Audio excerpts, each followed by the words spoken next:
Hi, I'm Heather from heatherchristo.com, and today we are making curried pumpkin chicken and rice soup. It's one of my favorite cold weather dishes, and I also love it because it's so easy. You can just make the broth in your Vitamix blender, and everything else is cake. We're gonna start with the broth. For it, you need a sugar pumpkin. A sugar pumpkin is the variety, and it's the small guys. They're most often used for pie, but they're also really delicious for savory dishes.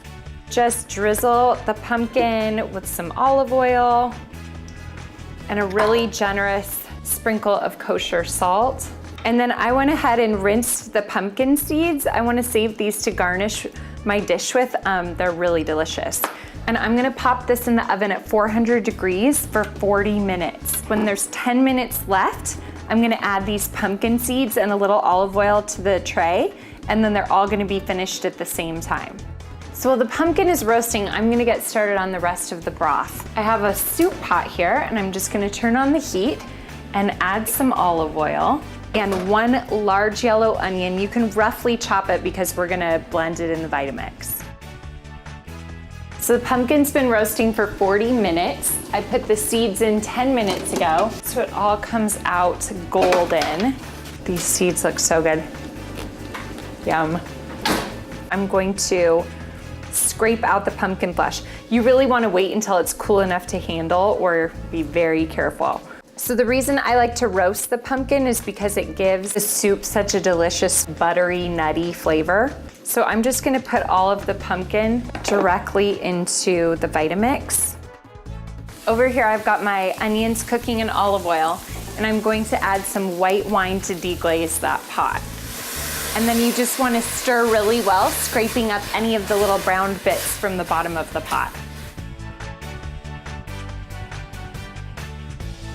And I'm just gonna add those to this roasted pumpkin in the Vitamix.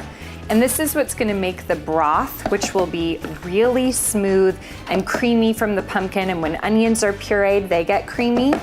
So it kind of gives you the illusion that you've added butter or cream, and there's none of that in here. Sneaky healthy. I'm gonna put this pot back on the stove and get some chicken broth heating, about 4 cups. And keep this chicken broth on standby for blending.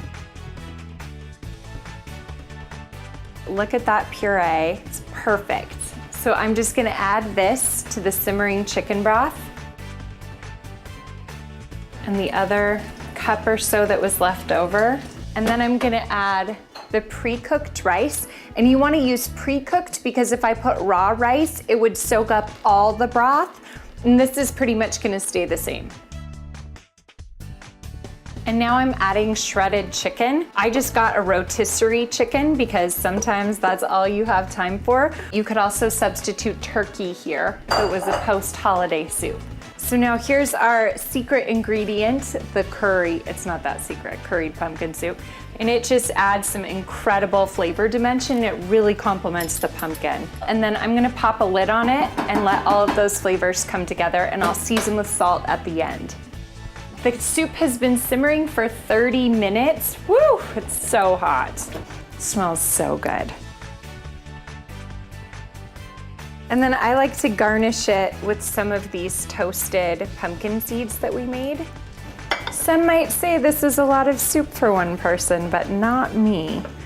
And then for a little color and a little extra flavor, I like to snip some fresh chives on top. So there you go, curried pumpkin chicken and rice soup, the most delicious cold weather meal. You can find the full recipe over at heatherchristo.com.